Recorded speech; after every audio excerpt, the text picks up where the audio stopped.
Então, estudo de população, tá bom? Demografia. Índices demográficos são índices que se referem a uma população, por exemplo, tá bom? Então, o que nós vamos... Maria Aline Abreu da Silva, nossa, nome completo. E nós vamos estudar hoje, pessoal, o seguinte detalhe. Em relação a crescimento populacional, nem todos os países do mundo eles se comportam de maneira igual, uniforme. Tipo, todo mundo vai crescendo.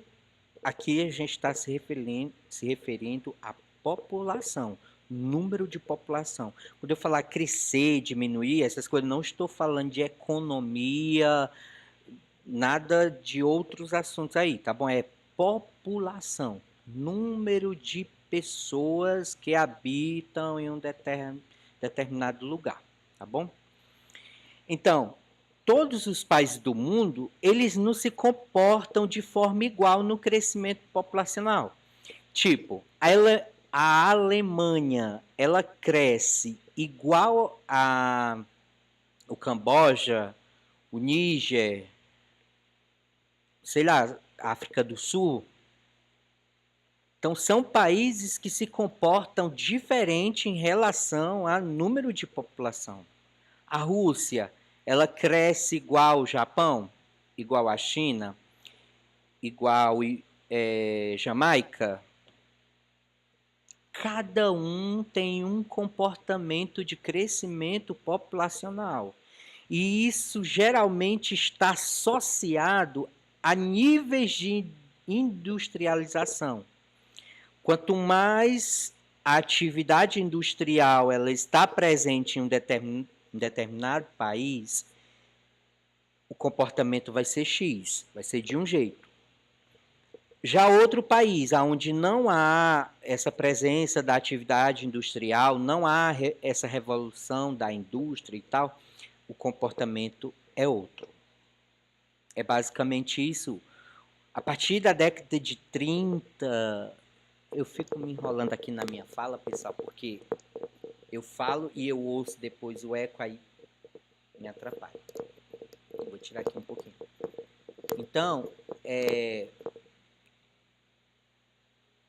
eu me perdi aqui, né, por causa desse negócio aqui do fone, mas nós vamos então identificar quais são essas fases do crescimento populacional.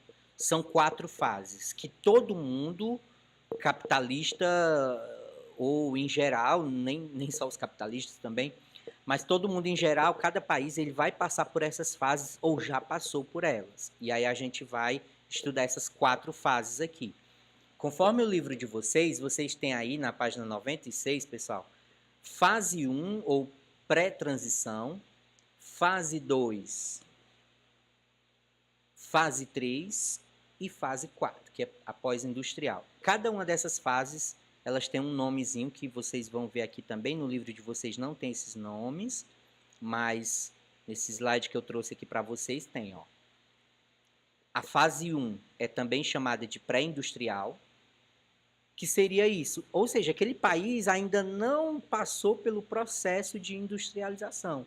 É um país muito voltado para a atividade agrícola, agropecuária, atividades do setor primário, extração, né? Tudo voltado assim diretamente à natureza, extração de matéria-prima em geral. Então, esses países eles têm um comportamento de crescimento populacional.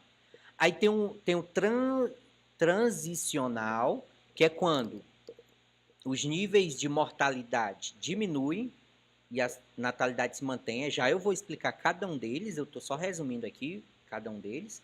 O industrial, que é quando realmente a atividade industrial se instala mesmo naquele país, aí as natalidades caem. Por quê? Porque a mulher vai trabalhar, porque a mulher vai se formar, porque a mulher vai estudar. Então, o que acontece? A mulher, ó, como a gente brincava em sala de aula, né, pessoal? A mulher fecha as pernas. Ou seja, ela vai se planejar melhor em relação à quantidade de filhos que ela vai ter, né, pessoal? Ela não vai querer ter 10, 15 filhos como, né, há muito tempo, talvez avós ou bisavós de vocês contem essas histórias de, a avó vai e conta, por exemplo, eu tive 11 filhos, tive 15, morreu 3 tal. Quer dizer, era alta a taxa de natalidade, a mortalidade também era alta. Por quê? Porque morria até por uma gripe. Vocês fiquem à vontade, pessoal, para comentar aqui. Se alguém quiser complementar o que eu estou falando, eu vou lendo aqui e a gente vai enriquecendo o assunto.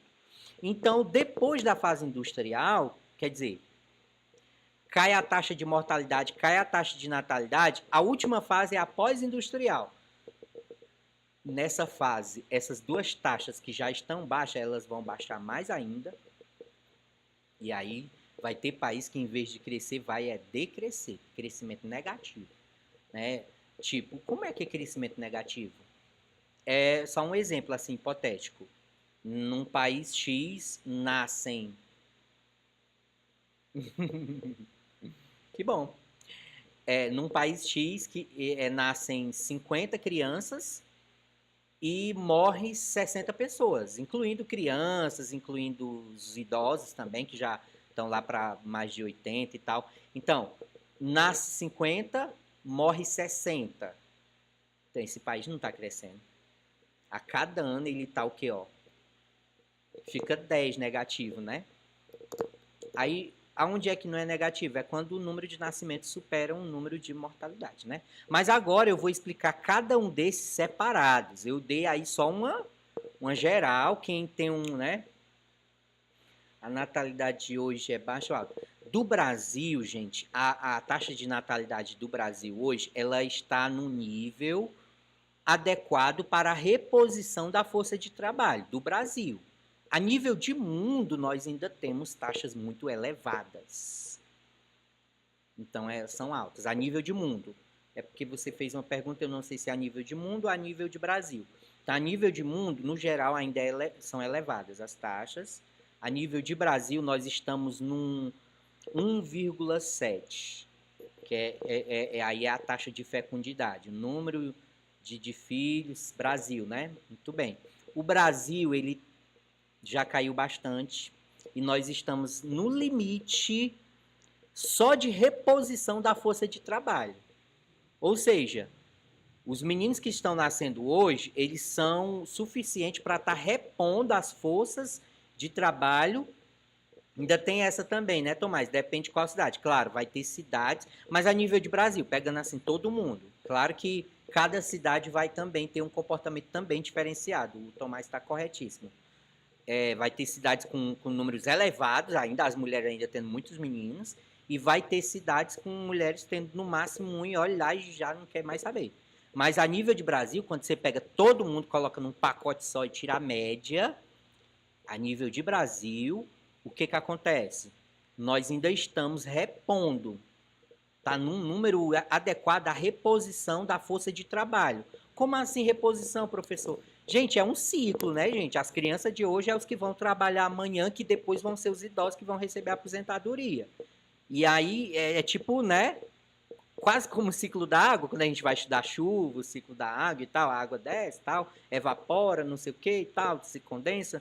Então, a população do mesmo jeito, né, gente? Quer dizer, hoje eu estou aqui trabalhando, eu sou professor de geografia.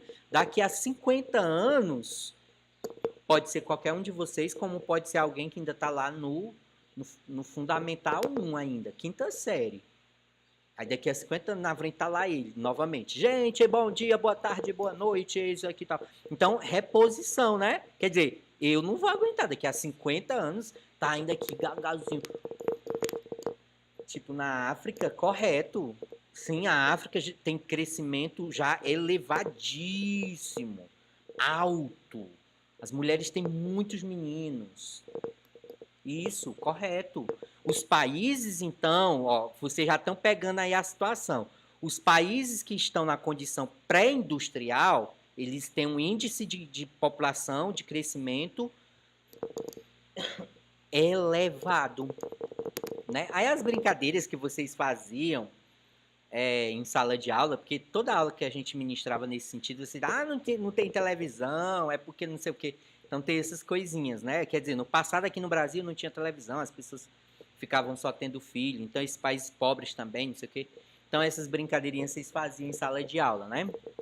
Então, gente, claro que não é simples assim, só são realmente brincadeiras, mas é mais ou menos isso mesmo, assim, tipo, países que dependem muito da atividade agrícola, agricultura, a fase, o setor primário da atividade econômica, extração de matéria-prima em geral, geralmente eles têm crescimento populacional muito alto, tá bom? Fase pré-industrial. Mas vamos separar agora cada um, né, gente? Porque eu falei geral, falei algumas coisas aqui e tal, eu já até estava me perdendo um pouquinho.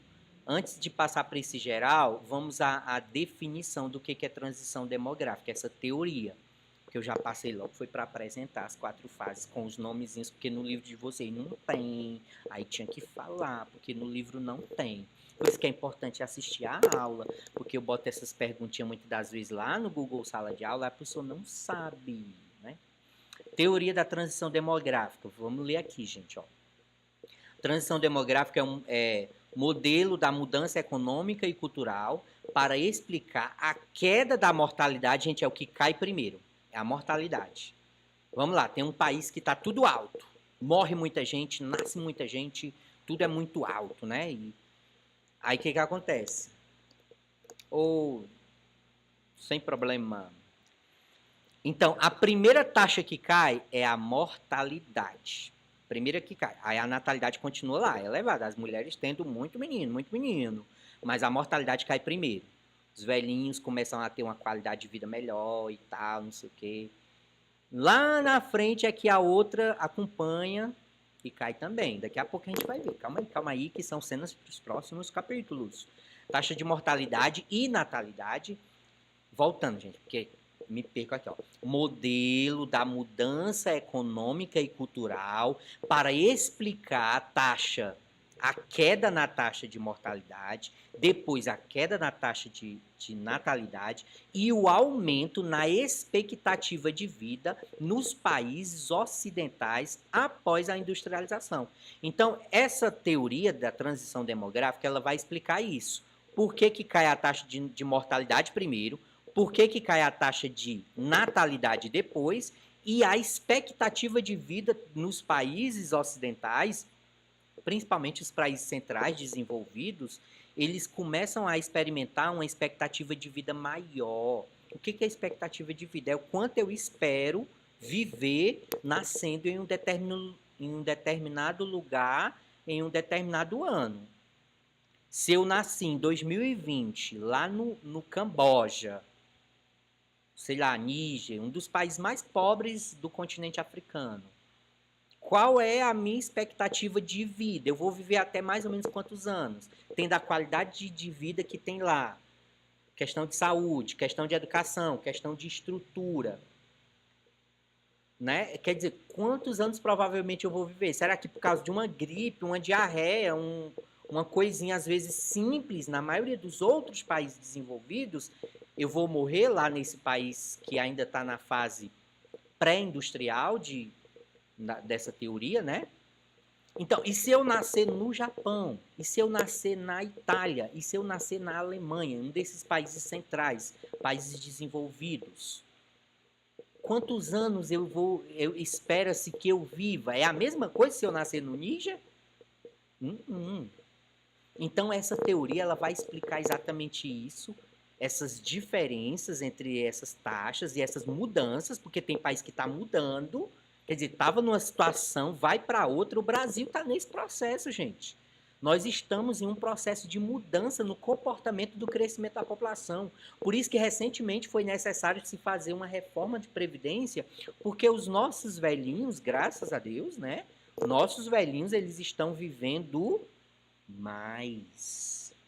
A gente está vivendo mais, a gente está vivendo quase que na faixa de país desenvolvido, quase, ainda não chegamos ao mesmo patamar não, mas a gente está nas beiras, falando assim, bem cearenseis, a gente está na cola, gente.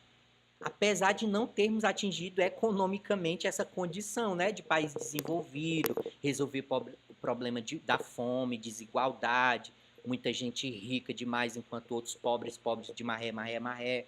Quer dizer, essa disparidade, essa distância, nós não resolvemos ainda no Brasil. Mas em questão de qualidade de vida, e quando a gente diz isso, pessoal, a gente não está dizendo que 100% da população vive, que é uma maravilha, vive até os 90, 100, 110. Não, gente. Quando a gente fala dessas taxas, essas taxas elas estudam números globais, a média geral. Claro que se você for atrás, meu irmão, você vai encontrar gente que ainda está vivendo em condições, às vezes, piores do que quem está lá na África, nesses nome desses países que eu citei aqui. Mas aí você tira uma média. Quantas pessoas vivem nessa condição? Quantos vivem numa condiçãozinha um pouco melhor? Quantos vivem um pouco mais, um pouco mais? Aí você pega o pacote e quantos vivem também muito bem, ou esbanjando dinheiro e tal, melhores condições de vida. Então você pega todo esse pacote, quer dizer, todo esse grupo de população tem acesso a um sistema de saúde relativamente bom, legal. Por exemplo, tem país aqui na América do Sul, gente, que tá com 2 casos de Covid-19 e trancou tudo, porque o Brasil só foi trancar suas fronteiras e tomar medidas mais drásticas de quarentena mesmo, lockdown, não sei o que, o negócio assim mais fechado. Quando os números já estavam, meu irmão, sei lá, 200, 300, eu não sei exatamente. Mas aí eu achei curioso isso. Eu não sei se for Paraguai, Uruguai. Um país aqui da nossa, né, América do Sul. Tipo, 2 casos. Tranca tudo. Por quê, gente? Porque são países com sistemas de saúde tão. O Equador, pronto, lembrei. O Equador, gente. Claro que são territórios bem menores. Eu estou fazendo assim uma comparação e o Brasil, assim, índice de população, tudo é muito maior, né? Mas assim, só para a gente exemplificar aqui, que pode ter algum intelectual acompanhando, né? E aí a gente não faz essas ponderações, a pessoa acha que a gente é, né? Fazendo essa comparação, nada a ver, Equador, Brasil e tal. Sim, ó, o Equador é bem menor que o Brasil, população muito menor, sim, também que o Brasil. Mas assim, é interessante. Quando chega em 2 casos, eles já trancam tudo e tal. Por quê? Qual foi a justificativa? Nós não temos sistema de saúde adequado para um negócio desse. Assim como, claro, o Brasil está se revelando aí também e tal. Mas diante de todas essas necessidades e tal, gente, não se vê corpos de pessoas sendo abandonados nas ruas. Isso não acontece.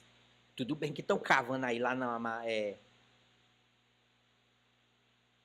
Uhum. Pois é, eles fizeram esse trabalho logo, né? Alguns países no mundo foram muito adiantados nessa questão de fechar tudo, as fronteiras, né? O Marcos Vinícius está dizendo aqui. E aí agora eles já podem voltar. Quer dizer, o quanto antes fizeram logo o trabalho, né? É só um comentário aqui do Marcos Vinícius, né? Mas assim, nós não vemos aqui no Brasil,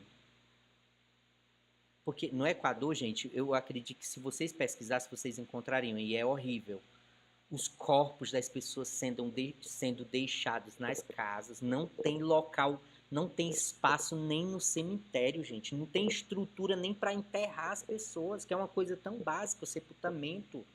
Quer dizer, você imaginou já isso, gente? A gente reclamar por falta de lugar para você fazer um sepultamento? Quer dizer, você imagina a saúde, como é que é? Entendeu? Eu não estou dizendo que o Brasil, ó, nossa, como nós somos desenvolvidos. Sim, mas tem gente, meu irmão, ó, pior. Se vocês pesquisarem aí como é que tá Covid no Equador, como é que tá o coronavírus lá, vocês vão ver cada vídeo horrível, horrível. As pessoas se passando 3 dias, 4 dias com uma pessoa dentro de casa. A Stephanie, pelo jeito, viu aí. Tem no YouTube, quem quiser pesquisar tá disponível, que às vezes as pessoas acham que a gente tá falando besteira e tal, né? Inclusive de fontes confiáveis, da BBC News, né? De fontes bem, né? Não é nada de coisinha, não. Assim, para comparar. Aí, nessas horas é que a gente lembra que, graças a Deus, assim, tudo bem que nós não somos do topo do mundo, mas a gente tem sim alguma estrutura. O nosso SUS, ele funciona sim. Não funciona da melhor forma possível. A gente ainda vê pessoas em macas, em corredor, pessoas sendo mal atendidas, sim, mas em muitos lugares tem bom atendimento também, tem pessoas sendo bem atendidas, tem pessoas conseguindo resolver a sua situação, inclusive vencer esse coronavírus, voltar para casa e tal, por trabalhar. É porque assim, gente, trabalhar com gente é complicado. Existe todo tipo de enfermeiro, existe todo tipo de médico, existe todo tipo de professor, existe todo tipo de todas as profissões, gente. É porque às vezes a gente vê essas reportagens e a gente acaba criando assim uma neura de que é como que tudo fosse igual. Nossa, nada presta, tudo é ruim e tal. Não, gente. Existem muitos bons atendimentos, muitos postos de saúde onde os enfermeiros atendem muito bem. Claro que a gente fica super irritado quando a gente precisa, vai lá, o médico não dá as caras e tal. É horrível, sim, eu não estou dizendo que não existe isso. Mas infelizmente tem gente penando e sofrendo pior do que a gente. Então isso envolve expectativa de vida. Nascer no Equador e nascer no Brasil, vai viver a mesma quantidade de anos, tendo a disponibilidade do mesmo. Observando a questão de disponibilidade de sistema de educação, como que será a educação no Equador? Aí eu não sei. Pode ser até bem melhor do que esses sistemas de saúde. Comparando os sistemas de saúde, sim, o brasileiro vai viver mais do que, né, assim, pegando por esse aspecto assim dos sistemas de saúde, observando exatamente essa situação que eu observei, tá bom? Então, seguindo, gente, aí a próxima lâmina exatamente seria essa que eu adiantei para vocês, né? País muda de taxas elevadas de natalidade e mortalidade a taxas menores de mortalidade e natalidade, e os 4 estágios são esses que eu já apresentei, né? Pré-industrial, que é aqueles países que dependem muito da atividade agrícola, transicional, quando entra um pouco de medicina, um pouco de avanço de medicina no país, aí controla a mortalidade, os velhinhos começam a viver mais. Fase industrial, aí entra a indústria, a mulher no mercado de trabalho, a mulher estudando mais, a mulher se dedicando mais, então a mulher começa a fechar, né? Ó, a madre, e aí ela não quer mais ter tantos filhos, ela se planeja, ela vai usar os métodos anticoncepcionais, os contraceptivos e tal, aí entra a fase industrial. E pós-industrial, quer dizer, as taxas descem mais ainda, aí é coisa de Japão, é coisa de Alemanha, é coisa de Itália, é coisa dos países mesmo assim, super, super desenvolvidos, tá bom? Então são essas 4 fases. Vamos, eu já tinha apontado, né, elas, e agora com mais detalhe, cada uma delas, pessoal, olha aí. Com mais detalhe nós temos, ó, o estágio pré-industrial, taxas elevadas de natalidade e mortalidade e o crescimento populacional lento. Gente, ó, nasce muita gente e morre igualmente muita gente. Tudo é muito alto. Então, a população lá só não cresce, é um crescimento lento, por quê? Porque tudo é muito alto. Muitos nascimentos, muita morte, quer dizer, tudo é demais. Tudo é descontrolado. Então é essa fase primeira. Os países eles geralmente têm um crescimento populacional até baixo porque tudo é muito alto. As taxas estão elevadas. Aí o próximo estágio, vamos lá, ó, o estágio transacional. Menor taxa de mortalidade, mas a taxa de natalidade continua elevada. O crescimento populacional é rápido. Entra aí a fase, gente, das evoluções das políticas de vacinação. Aqui no Brasil foi na década de 1930, 1940, programas do Ministério da Saúde para erradicar algumas epidemias. Né? A epidemia do coronavírus não é a primeira epidemia que o mundo enfrenta. Claro que dentro dessas proporções, provavelmente seja a primeira, né, a nível assim tão catastrófico, mas a gente já teve diversas outras. E assim, as campanhas que o Ministério da Saúde fizeram, os projetos, né, inclusive aí na década de 30 e 40, surtiram o efeito de controlar as taxas de mortalidade. né? Inclusive, mais recentemente, tem agora essas questões de vacinação contra a gripe, né? Dos idosos, depois vem para as grávidas, tem as fases, né? Tem os primeiros grupos mais de risco que tem a prioridade, aí depois vem os professores, aí depois vem as outras categorias, aí quer dizer, vacinação para gripe, quer dizer, é uma coisa assim relativamente básica, mas que para a fase, por exemplo, dos idosos, é algo que complica a saúde deles e leva até a mortalidade. Então você vê que é controlada essa mortalidade. A pessoa, em vez de com 60 anos pegar uma gripe, uma tuberculose e morrer, exagerando, claro, né? Não, mas por causa que tem esse sistema de saúde, esses programas de vacinação e essas coisas, a pessoa ela vive um pouco mais, ela vai aos 70, aos 80, tá bom? Isso tudo é importante um governante saber disso, fazer esses estudos e saber como é que está a sua cidade, seu estado, seu país, para se programar. Vixe, se todo mundo está vivendo mais, meu irmão, como é que a gente vai sustentar essas aposentadorias? Entendeu? Se o cara estava programado aí para morrer nos 60 e agora a gente deu qualidade de vida através dos programas do SUS, vacinação é grátis, né? A maioria, a grande parte. Então, melhora a qualidade de vida do cara, né? Muito bem, caraca, olha a contribuição aqui do Marcos Vinícius, gente.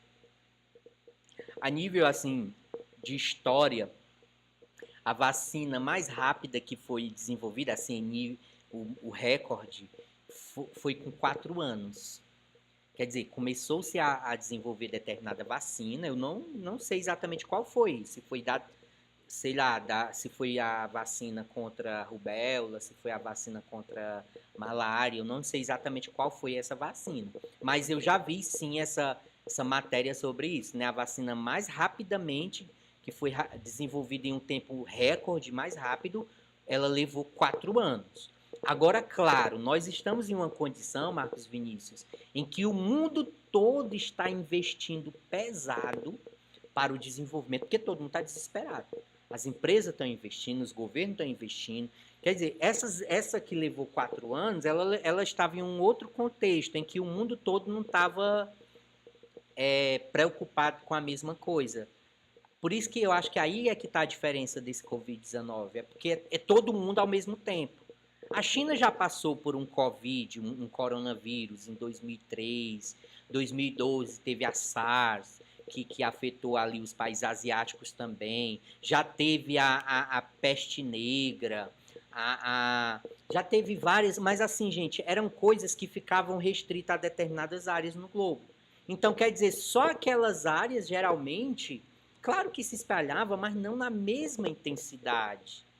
O Covid é aquele um negócio assim que, caraca, parece assim não sei, cara, aqueles filmes de terror que a gente vê assim se espalhando. Lembrei agora do Resident Evil, né? Que a gente vê aquele mapa vai ficando vermelho, vermelho, vermelho, né? Assim, quer dizer, o Covid é um negócio assim que não tem nada na história para a gente comparar. Dizer assim, ou o Covid tá igual nos anos de 1800, não sei o quê. Não. Até a peste negra, que matou assim milhões e milhões de pessoas, claro, porque não havia os mesmos sistemas de saúde de hoje. Inclusive, muita gente foi salva na época por causa de uma enfermeira que ela só deu a dica, que ela ficou observando que as pessoas estavam morrendo mais por infecção, dadas as condições de higiene das pessoas, do que por causa das doenças. Aí ela desenvolveu uma campanha de higiene, gente, lavar as mãos, tomar banho, se cuidar e tal. Aí pronto, as taxas, né? Porque é só para fazer uma comparação, nível de comparação, né? Então, na história nós não temos nada, né? Mas foi legal aí a tua contribuição, viu, Marcos Vinícius? Correto, o recorde foi 4 anos. Então, hoje, o que se espera é 1 ano e meio. 1 ano e meio, assim, com todo mundo investindo, porque tem mais de 120 vacinas sendo estudadas no mundo para combater o coronavírus, né? Tem mais de 120 projetos. Tipo aqui no Brasil, tem 3. Lá nos Estados Unidos, 10. Na China, 20. não sei aonde. Quer dizer, cada um separado. Aqui é um laboratório, está desenvolvendo um determinado método. Aquele outro já está desenvolvendo outro método. São 120, só para tu ter noção. Então, é muito dinheiro que está rolando. Eu me lembrei agora, pessoal, da Guerra Fria. Da Guerra Fria, quando Estados Unidos investia em armamento, em corrida para enviar o primeiro ser humano para a Lua, investir em tecnologia para se mostrar forte para a Rússia, para a União Soviética da época, no caso. Então era aí a União Soviética também desenvolvia foguete, desenvolvia arma, desenvolvia bomba, não sei o quê, só que ninguém usava, por isso que é chamado de Guerra Fria, porque só mostrava que, né, olha minha arma aqui e tal. Tipo, cada um desenvolvendo suas tecnologias, investindo pesado, às vezes tirando da boca do povo para investir, né? Só para se mostrar. Hoje em dia está, né, mais ou menos, nós não estamos chamando de nova Guerra Fria, mas alguma coisa se parece. Sabe por quê? Porque todo país quer ser o primeiro a desenvolver a vacina que vai dar certo. Agora a gente tem que ter um cuidado. O primeiro que disser que pronto, tá pronta aqui a vacina, é essa. E ela tiver um efeito colateral pior do que a doença, pior do que o Covid, quer dizer, vai queimar o filme para esse país. Porque vacina é para resolver, não trazer um problema maior. Por isso que se fazem os estudos, os testes exaustivos em laboratório, tem toda uma fase, né? Fase com animais, fase com seres humanos em um grupozinho restrito, depois com um grupo maior, depois tem tudo uma fase, gente, porque não é assim, pronto, um cara ali na esquina, pronto, desenvolvi aqui uma vacina, traz para cá, vamos lá e tal. Porque nós estamos lidando com vidas, né, pessoal? Então tem que se obedecer diversos critérios, diversas etapas. Então, eu fico observando isso. O Trump, gente, se os Estados Unidos conseguir desenvolver essa vacina primeiro, caraca, o Trump vai sair pulando, vai sair...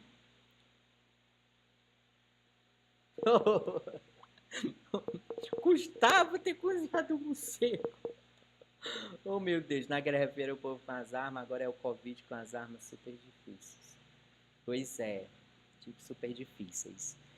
Gente, então o primeiro país que desenvolver a vacina, se fosse o Brasil, gente, tu é doido, assim, vai ser uma corrida do mundo, só que os Estados Unidos assim, complicado. Os Estados Unidos já disse que, assim, a primeira vacina que for desenvolvida, eles vão comprar. Eles têm essa intenção, né? Se for, por exemplo, de lá, se a primeira vacina dos Estados Unidos, então ele... Vem, comenta. Muito bem, Marcos Vinícius. Pronto, eu acho que tá ok, né? O menino comentou aqui, é porque eu achei que tinha caído aqui a conexão e tal, mas tá ok. Sim, agora nós estamos na corrida, não é mais corrida espacial, não é mais corrida armamentista, é a corrida pela vacina. E se for a China, gente, se for a China, meu irmão, o Trump vai ficar pé da vida, gente. Eu acho que tinha caído a conexão aí, né, gente? Desculpa, tá bom? Eu observei aqui que ficou vermelhinho aqui o negócio aqui e tal. Então nós estamos agora nessa corrida pela vacina. Tá bom? Mas vamos seguir, gente. Foi muito empolgante aí debater com vocês esses assuntos. O estágio transacional eu já falei. O estágio industrial é quando as indústrias começam a se instalar nos países. E aí, gente, ocorre o quê? Que todo mundo vai para a cidade, todo mundo quer trabalhar na indústria e o negócio toma uma determinada proporção. E aí, pessoal, as mulheres elas começam a querer planejar assim o seu futuro e tal. Não é mais só pilotar fogão. É esse estágio aí, ó. Taxa de natalidade cai. O Brasil, desde a década de 1970, que entrou aí nessa faixa, tá bom? Taxa de crescimento desacelera. Porque no período anterior, gente, no período transacional, cai a mortalidade, mas a natalidade continua lá em cima. Ou seja, as mulheres tendo muitos meninos. Ou seja, as pessoas estão vivendo mais, caiu a mortalidade. E está nascendo muito menino, explosão demográfica, boom de população, né? Aí na era industrial, década de 70, controla as duas, pronto, aí há um controle maior do crescimento populacional. Aí o último estágio, gente, ó, estágio pós-industrial, onde as taxas baixas de natalidade e mortalidade elas ficam, né, mais evidentes. Elas já caíram, vamos dizer assim, mas vai ficar ainda mais intenso esse crescimento, né? Esse decrescimento, né? As mulheres querem ter menos filhos cada vez mais e as pessoas também tendo uma qualidade de vida maior ainda, melhores estruturas de educação, de saúde, saneamento básico, não sei o que, são N fatores aí, né? Que são levados em conta e a qualidade de vida ela tem um salto e a população, então, passa a viver mais, tá bom? Então, vamos lá, gente, ó. Qual era o próximo aqui? Para vocês que tinham perguntado acerca das taxas a nível aí de, né? Como é que estão as taxas do Brasil? Aí tem o Brasil, mas tem o mundo também. Eu vou tirar aqui a minha apresentação para vocês verem melhor. Eu vou aumentar aqui. Deixa eu só organizar aqui, gente, para a gente visualizar melhor. Pronto, olha aí, ó. Nós vemos aí, pessoal, a China, né? A taxa de fertilidade, a última taxa, gente, está em inglês, mas eu vou falando aqui para vocês, tá bom? Esses índices de população aí são de 2005, tá bom? Aí, ó, eu acho que era melhor eu aumentar mais ainda, né, gente? Deixa eu tentar aqui, só um instante. Pronto, aumentei mais ainda. Gente, ó, a China, as taxas de fertilidade, a última taxazinha, gente, é 1,6. Ou seja, é o número de filhos por mulher. É um cálculo que se faz, gente, eu não vou explicar aqui, que senão vai misturar aí as coisas aí para vocês, tá bom? Então, vai ter um momento para a gente estar estudando essas taxas separadamente, então eu prefiro falar assim por alto, tá bom? Para não complicar as coisas aqui para o nosso entendimento. A taxa de fertilidade aí da China, gente, ó, 1,6 filhos, né, por mulher.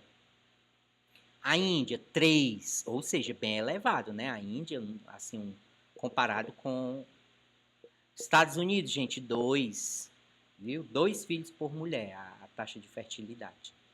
A Indonésia, gente, 2,6. O Brasil, 2,4. Eu tinha falado outro valor, né, gente? Só que esse daí é de 2005. Então, de 2005 para cá, esse valor já sofreu bastante alteração, né? Em 2005 era esse valor, 2,4. Paquistão, gente, quase 5 a taxa, né? Uma taxa bem elevada de número de filhos por mulher. Bangladesh, gente, que são países assim considerados pobres, né? 3. Rússia, 1,4. A Rússia, inclusive, a outra taxa que tem no meio, você observa que o crescimento populacional da Rússia ao ano é negativo, ó, menos 0,6. Os outros todos são positivos, né? O crescimento populacional ao ano. Mas a Rússia ela está decrescendo. Por quê? Porque está nascendo menos meninos, né? A taxa de natalidade é menor do que a taxa de mortalidade. Os índices de mortalidade são maiores. Aí, no caso, fica negativo. Aí vem a Nigéria, gente. Olha, outro país assim considerado em desenvolvimento, que depende muito da atividade agrícola, né? Da atividade do setor primário, ó, 5,9, quase 6. Isso é média, claro. Claro que se você for lá, você vai encontrar mulheres com 10 meninos, 15 meninos, aquela situação que a gente vê na história aqui do Brasil. A gente vê os nossos avós contando, né? Ah, meu filho, eu tive tantos meninos, morreram tanto, né? O Japão aí, só para fechar, 1,3. Né? Só para fechar aí o entendimento aí de vocês, né? Deixa eu tirar aqui. Gente, eu perdi aqui minha imagem. Pronto, voltou. E eu acho que, deixa eu ver aqui o que nós temos mais, gente. Ver se tá terminando. Falta só mais essa lâmina. Essa lâmina aí, pessoal, ela apresenta o quê? As fases, né, apresentadas mais ou menos nesse gráfico aí, mostrando essa linha que sobe, que desce em determinados períodos. A primeira fase é o estágio pré-industrial, né, gente, como a gente já estudou. Veja aí que essa fase aí, as taxas, elas são todas elevadas, e aí, no caso, a população, ela tende a ter um crescimento baixo, né? Você vê que a linha, ela vai descendo. Aí, no finalzinho dessa taxa, é que ocorre uma redução da mortalidade e aí passa-se para a próxima fase, que é o segundo estágio, né? O segundo estágio é chamado de transacional. Nesse caso aí se controla a mortalidade, mas a natalidade fica alta. Aí veja como foi que ficou o gráfico, gente, ó. Subiu. Porque se controlou a mortalidade, mas a natalidade ficou lá, as mulheres tendo muito menino. Aí lá vai, ó, parece os dados que a gente vê aí no jornal do coronavírus, né? É sempre subindo, subindo, subindo. Quando tá lá no finalzinho desse estágio, se desenvolve aí a industrialização nesse país, e aí a mulher começa a, opa, não quero mais ter muitos meninos. Aí, ó, você vê que lá no terceiro estágio, ó, a mortalidade cai e a fertilidade fica estável. Então, começa a ter uma leve queda, né? A mortalidade já caiu. Agora, a fertilidade começa a se estabilizar também, não tem mais aquele crescimento maluco. E o último estágio, pronto.